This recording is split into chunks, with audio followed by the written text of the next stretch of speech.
Hello. Hello, my gentle readers. Yesterday, I was reading you JBS Haldane's story of Mr. Leaky the Magician. It's the first one in the series, and it's called A Meal with a Magician. If you want to hear that, you can go back in the feed and find it. But, as a quick précis, JBS Haldane has met Mr. Leaky, who is a magician, and Mr. Leaky has taken him to lunch. The meal is rather strange. There is an octopus butler and a cow, and the soup is poured out of Mr. Leaky's hat. So things are a bit odd. And there's a dragon. Thank you. Yes, I forgot the dragon. Pompey the dragon. He is very fierce, and he grills fish by holding it to his tummy. Now, it's quite a long story, as I say, so I read the first half yesterday, and tonight I'm reading you the second half. Aren't you all very lucky? Yes, you are. Hang on, I'm going to move. I am just going to do a thing that I forgot to do before. I'm going to move this window so I can actually see what people are saying, because I made the other window too big. See how organized I am. Anyway, the story. Just after this, the only accident of the evening happened. The beetle, who carried the salt cellar round, tripped over a fold in the tablecloth and spilled the salt just in front of Mr. Leaky, who spoke to him very angrily. "It's lucky for you, Leopold, that I'm a sensible man. If I was superstitious, which I'm not, I should think I was going to have bad luck. But it's you who are going to have bad luck, if anyone. I've a good mind to turn you back into a man. And if I do, I'll put you straight on that carpet and send you to the nearest police station. And when the police ask you where you've been hiding, do you think they'll believe you when you say you've been a beetle for the last year? Are you sorry?" Leopold, with a great struggle, got out of his harness and rolled onto his back, feebly waving his legs in the air like a dog does when he's ashamed of himself. "When Leopold was a man," said Mr. Leaky, "he made money by swindling people. When the police found it out, they were going to arrest him, and he came to me for help. But I thought it served him right. So I said, if they catch you, you'll get sent to penal servitude for 7 years. If you like, I'll turn you into a beetle for 5 years, which isn't so long. And then if you've been a good beetle, I'll make you into a man with a different sort of face so the police won't know you. So now Leopold is a beetle. Well, I see he's sorry for spilling the salt. Now, Leopold, you must pick up all the salt you've spilt." He turned Leopold over on his front, and I watched him begin to pick the salt up. It took him over an hour. First, he picked it up a grain at a time in his mouth, lifted himself up on his front legs, and dropped it into the salt cellar. Then he thought of a better plan. He was a beetle of the kind whose feelers are short and spread out into a fan. He started shoveling the salt with his feelers, and got on much quicker that way. But fairly soon he got uncomfortable. His feelers started to itch or something, and he had to wipe them with his legs. Finally, he got a bit of paper and used it for a shovel, holding it with his front feet. "That's very clever for a beetle," said my host. "When I turn him back into a man, he'll be quite good with his hands, and I expect he'll be able to earn his living at an honest job." As we were finishing the turkey, Mr. Leaky looked up anxiously from time to time. "I hope Abdul Makar won't be late with the strawberries," he said. "Strawberries?" I asked in amazement, for it was the middle of January. "Oh, yes. I've sent Abdul Makar, who is a jinn, to New Zealand for some. Of course it's summer there. He ought not to be long now if he's been good, but you know what jinns are. They have their faults like the rest of us. Curiosity, especially. When one sends them on long errands, they will fly too high. They like to get up quite close to heaven to overhear what the angels are saying. And then the angels throw shooting stars at them. Then they drop their parcels, or come home half scorched. He ought to be back soon. He's been away over an hour. Meanwhile, we'll have some other fruit in case he's late. He got up and tapped the four corners of the table with his wand. At each corner, the wood swelled. Then it cracked, and a little green shoot came out and started growing. In a minute, they were already about a foot high, and at the bottom was quite woody. I could see from the leaves that one was a cherry, another a pear, and the third a peach, but I didn't know the fourth. As Oliver was clearing away the remains of the turkey with four of his arms, and helping himself to a sausage with the fifth, Abdul Makar came in. He came feet first through the ceiling, which seemed to close behind him like water in the tank of the diving bird's house in the zoo when you look at it from underneath. A penguin dives in. It shook a little for a moment afterwards. He narrowly missed one of Oliver's arms, but alighted safely on the floor, bending his knees to break his fall, and bowing deeply to Mr. Leakey. He had a brown face with a rather long nose, and he looked quite like a man except that he had a pair of leathery wings folded on his back. His nails were of gold. He wore a turban and clothes of green silk. "O peacock of the world, and redresser of injustices," he said, "thine unworthy servant comes into the presence with rare and refreshing fruit." The present deigns to express gratification at the result of thy labors.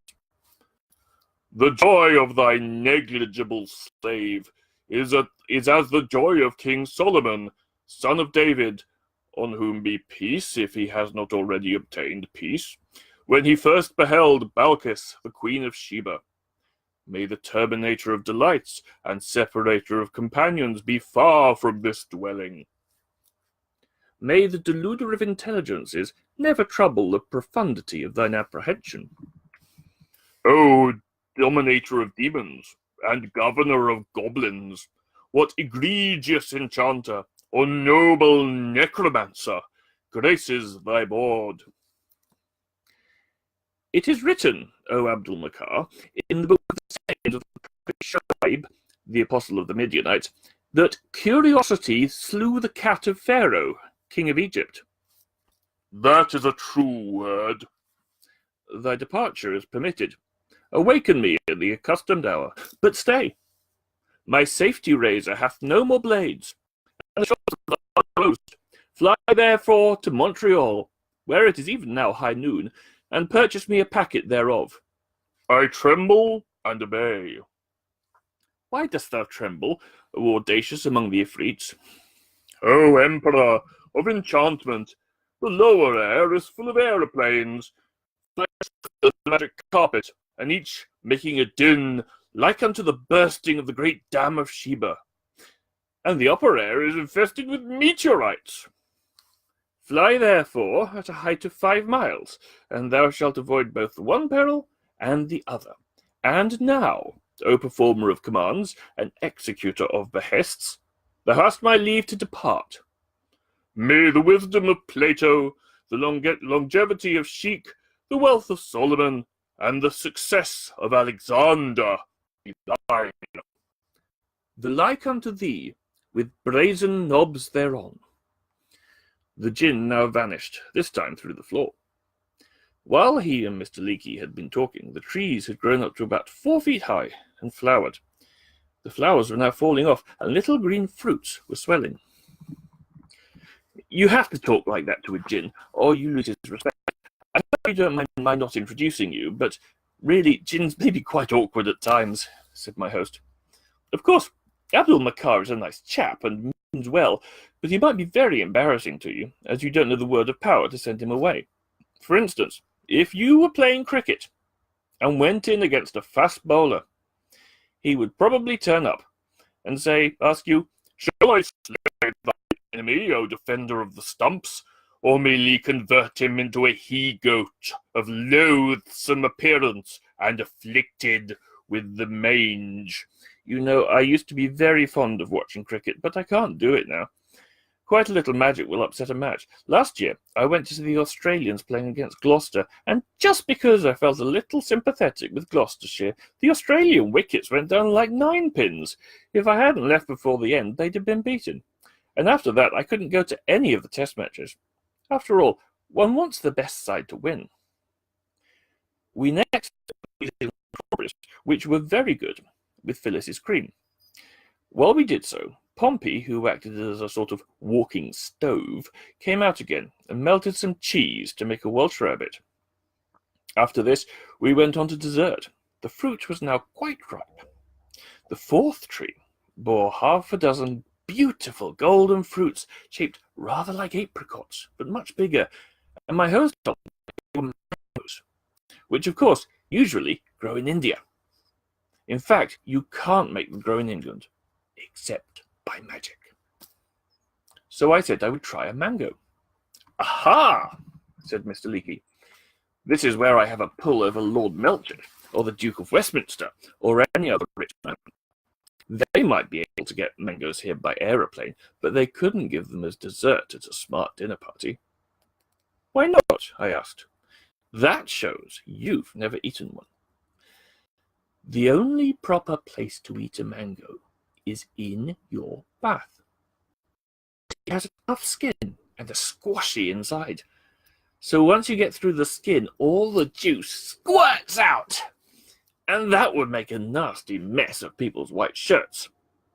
Do you ever wear a stiff-fronted shirt? Not often. A good thing, too. You probably don't know why people wear them. It's a curious story. About 100 years ago, a great Mexican enchanter called Huitzilopochtli came over to Europe, and he got very annoyed with the rich men. He didn't so much mind their being rich, but he thought they spent all their money on such ugly things, and they were dreadfully stodgy and smug. So he decided to turn them all into turtles. Now, to do that, somebody has to say 2 different spells at the same time, which is pretty difficult, I can tell you. So, Huitzilopochtli went round to a sorcerer called Mr. Benedict Barnacle to borrow a 2-headed parrot that belonged to him. It was rather like one of those 2-headed eagles they used to have on the Russian and Austrian flags. Then he was going to teach one of the heads one spell, and the other head the second spell, and when the parrot said both at once, all the rich men would have turned into turtles. But Mr. Barnacle persuaded him to be less fierce, so finally they agreed that for 100 years the rich men in Europe should be made to wear clothes only fit for turtles. Because, of course, the front of a turtle is stiff and flat, and it's the only sort of animal that will be quite comfortable in a shirt with a stiff, flat front. They made a spell to stiffen all the shirts, and of course it worked very well. But it's wearing off now, and soon nobody wears such silly clothes anymore. About your mango, you can eat it quite safely if you just wait a moment while I enchant it so that it won't splash over you. Quite a short spell, and a little wiggling of his wand were enough, and then I ate the mango. It was wonderful. It was the only fruit I had ever eaten that was better than the best strawberries.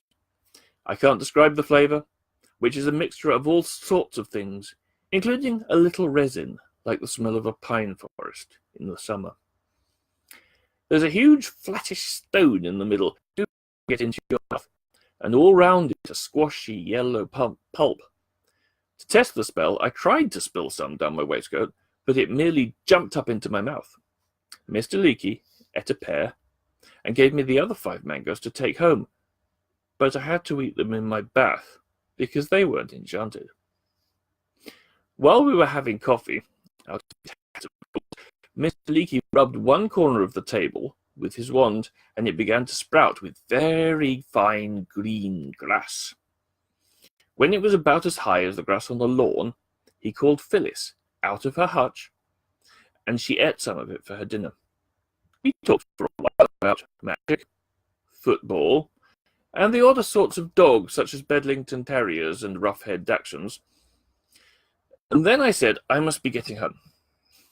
"I'll take you home," said Mr. Leakey, "but when you have a day to spare, you must spend it with me if you'd care to see the sort of things I generally do. And we might go over to India, or Java, or somewhere for the afternoon. Let me know when you're free.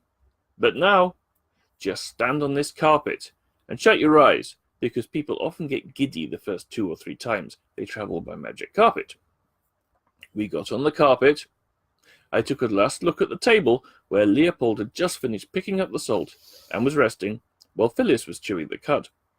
Then I shut my eyes. My host told the carpet my address. He flapped his ears, and I felt a rush of cold air on my cheek and slight giddiness. Then the air was warm again. Mr. Leakey told me to open my eyes, and I was in my sitting room at home, 5 miles away. As the room is small and there were a number of books and things on the floor, the carpet couldn't settle down properly and stayed about a foot up in the air. Luckily, it was quite stiff, so I stepped down off it and turned the light on.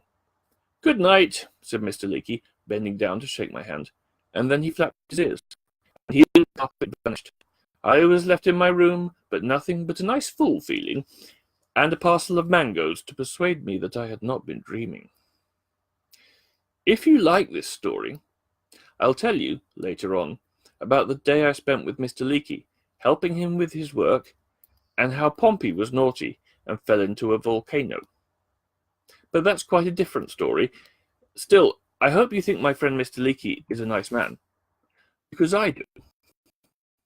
Thank you for listening. See you tomorrow.